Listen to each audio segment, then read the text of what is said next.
एक नगर में एक बहुत धनाढ़ सेठ था। बहुत धन था उसके पास। नौकर चाकर, धन दौलत, बड़ा परिवार, सब कुछ था। खूब कमाई थी। किंतु सेठ जी की प्रवृत्ति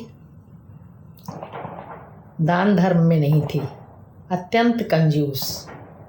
किसी को कुछ भी देना उन्हें पसंद नहीं था। न मंदिर में देना, न पूजा पाठ करना, न संतों को कुछ देना। सिर्फ अपने पर वह अपने धन को खर्च करते थे। उनके यहाँ एक बेटे का विवाह हुआ। बड़ी ही संस्कारी बहू आई। बहुत अच्छे परिवार की थी। उस परिवार में बहुत पूजा पाठ होता था, दान दक्षिणा होती थी, संत समाज होते थे, सत्संग होता था, गरीबों को भी दान दिया जाता था। तो बहू की प्रवृत्ति वैसी ही बन गई।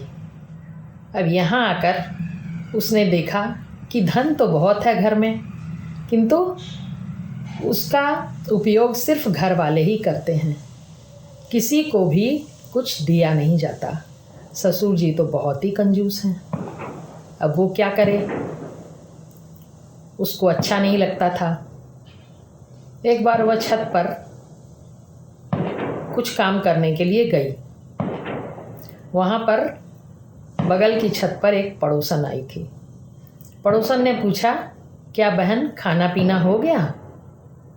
तो उस बहू ने कहा कि हाँ हो गया ना, बासी खाना खाया था, उपवासी हो गए। इतने में ही नीचे से उसकी सास जी ने आवाज़ दी और वह बहू उतर कर आ गई। ये बात उसके ससुर जी ने सुन ली थी। ससुर जी ने उसकी सास से पूछा, क्या तुम बहू को बासी खाना खिलाती हो?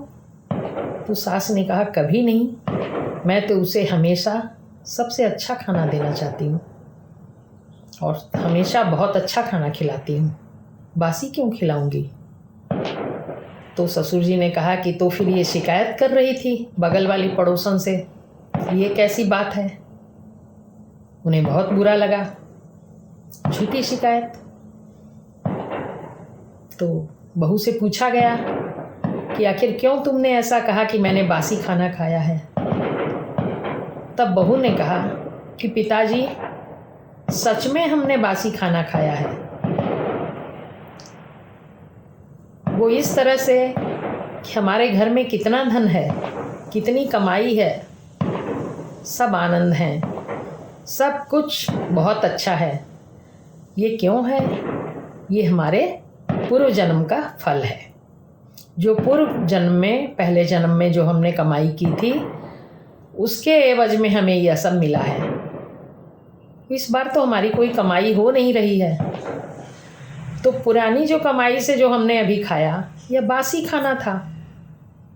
और अब जो स्थिति है घर की, जो हमारे कर्तव्य हैं, न किसी को देना, न पूजा पाठ में कुछ लगाना, न मंदिर में कुछ देना, न सत्संग करवाना, गरीबों को कुछ नहीं देना, हाथ से कुछ भी नहीं निकालना, सब अपने पर ही उपयोग करना।